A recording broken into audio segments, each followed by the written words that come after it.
Graph the function. All right, so I have h of x is equal to x squared plus x minus 2 over x plus 1. First thing we should do when we have a rational function we're asked to graph it is to factor it. So let's go ahead and factor the function. So in order to do that, we're going to simply create two parentheses for the numerator, right? And we'll split it up as x and x. We need factors of 2 that subtract to give you 1. That's 1 and 2, right? And then because the sign on the right is negative, we have to have a sign of each, but we want the bigger one to be positive, so we're going to say plus 2 and minus 1. And then the denominator here is already factored, so x plus 1. And we're in lowest terms at this point already, because we can't cancel anything out. So once we have that, we're going to locate the intercepts for the function. So let's think about where the intercepts would occur. Let's start first of all with where we would get the x-intercepts. For us to have x-intercepts here, we'd have to have basically the values in the numerator being equal to 0. That's the only way the function overall would be equal to 0.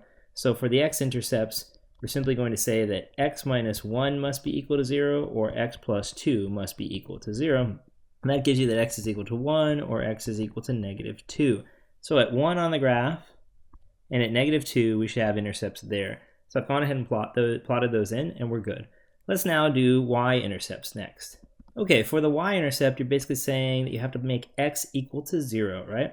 So if you make the x equal to 0 in this function, you end up with negative 1, or 0, sorry, minus 1, then 0 plus 2 over 0 plus 1.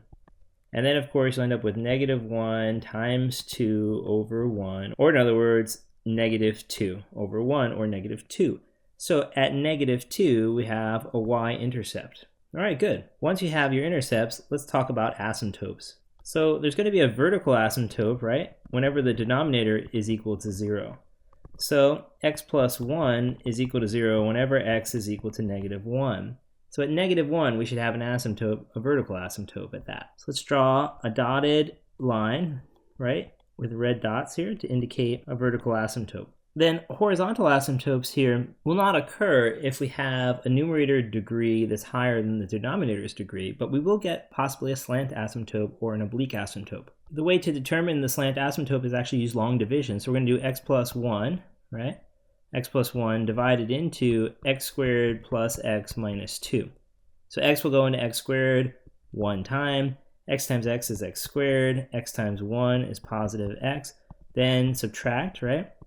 You end up getting basically negative 2. So at this point, it means that our slant asymptote is simply y is equal to x, right? In other words, the quotient is x, the remainder is negative 2. We don't care about the remainder. We only care about the quotient. And it means we have a slant or oblique asymptote at y is equal to x. Now y equals x is actually this kind of dotted line on the diagonal here. You should actually check to see if the function can cross that asymptote or intersect it by setting the function equal to the value of the slant asymptote and see if there are any solutions. So let's do that. If I say x minus 1 times x plus 2 over x plus 1 is equal to the y equals x, or in other words, equal to x, are there any solutions to this equation? Well, I'd have x minus 1 times x plus 2 is equal to x times x plus 1. Now we know that this product is actually x squared plus x minus 2 because we got the factoring from that original function, right? And that'd be equal to x squared plus x, right?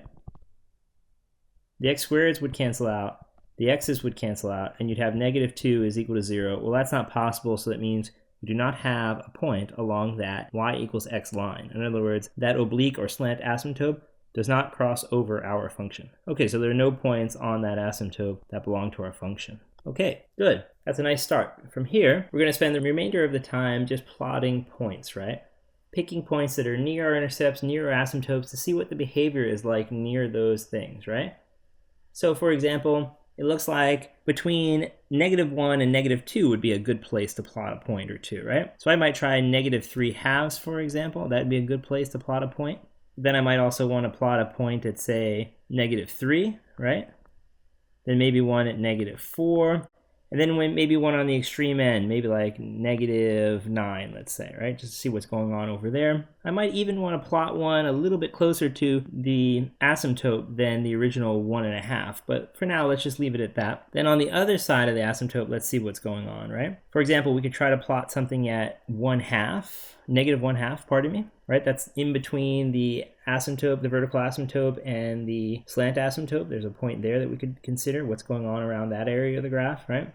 We could also plot a point at, for example, x equals +1/2, right? We could then plot a point at 1.5, so 3/2, right?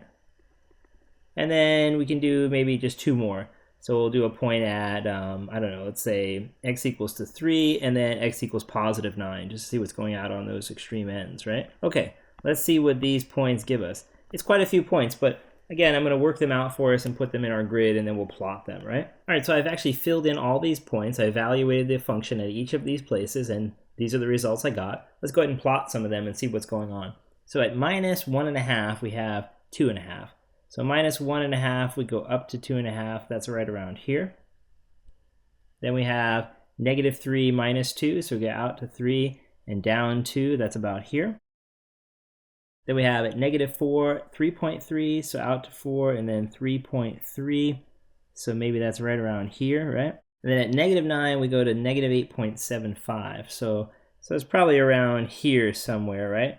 A little bit off the grid that we have drawn there. All right, let's look at -1/2. For -1/2, we're at -4.5. So at -1/2, we go down to 1, 2, 3, 4.5, so about here. All right, at 1/2, you get -0.8, right? So at 1/2, we're not quite at -1, about there. Then we go at 1.5, we get 0.7, right? So at 1.5, we're a little bit above the halfway mark there. Then at 3, we get 2.5. So maybe right around there. It's real close to the asymptote.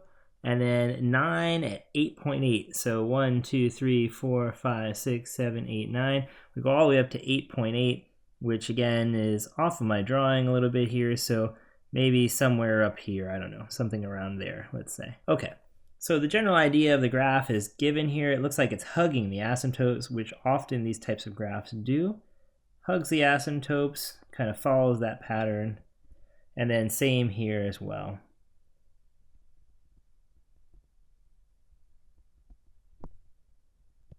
Okay, and that's a pretty decent sketch of this function.